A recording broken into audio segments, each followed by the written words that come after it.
Good morning. This past week, I really enjoyed watching the NFL draft.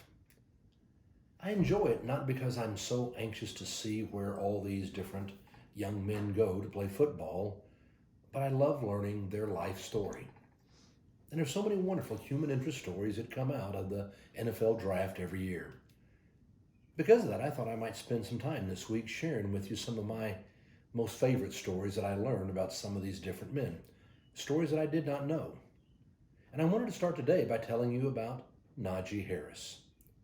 Najee Harris is running back for the University of Alabama. He played all 4 years there, and he would end as the leading running back in Alabama history.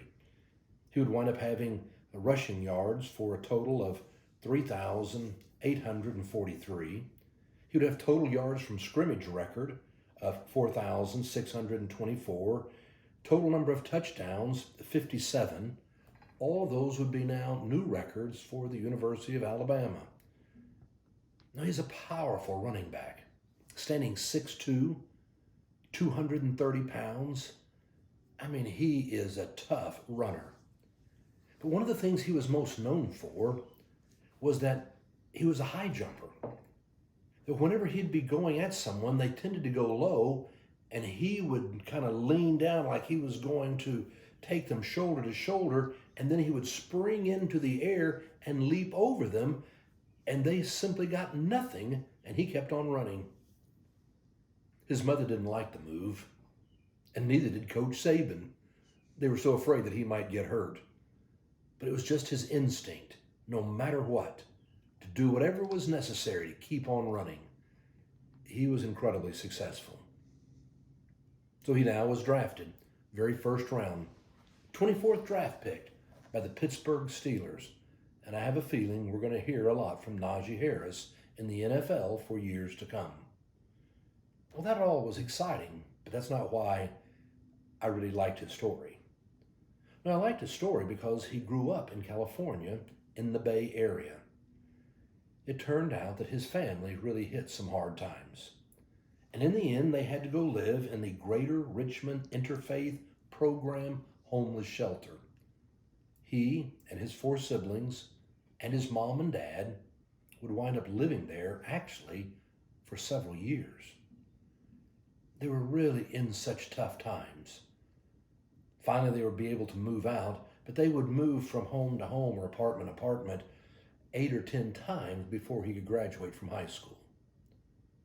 By the time he went off to college, obviously, he had not come from a background of means. But he was given a great opportunity at the University of Alabama, and there he seized it, and he made the most of it, and had such an incredible career. Now draft day was coming, and Najee Harris, well, his whole world could change. He was projected to go in the first round. And so what did he do on draft day? Before the draft took off and started, he went back to the homeless shelter where he and his family had once lived. And there he threw an NFL draft party, bringing in pizza and chicken and decorating with all kinds of decorations and goodie bags. He was there to take pictures with anyone who wanted a picture, the people who were now living in this homeless shelter, the staff, even the pizza delivery boy. He took time to take photographs with everyone and just to throw a party and to celebrate. What an incredible act of remembering where you came from and what happened in your life to where you're now about to be and will become a multimillionaire. Now, they interviewed him and they were asking him about it, and he said, there is a time that I needed a helping hand, and they gave us the opportunity to get back on our feet. So now it's my job to give back.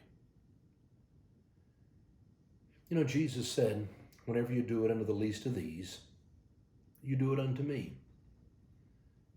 There is a time in life when all of us need a helping hand. But when you get back on your feet, maybe it's your opportunity to offer that helping hand to somebody else.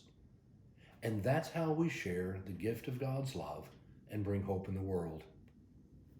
Maybe today, if you find that you're on your feet, you go out and give a blessing to the least of these.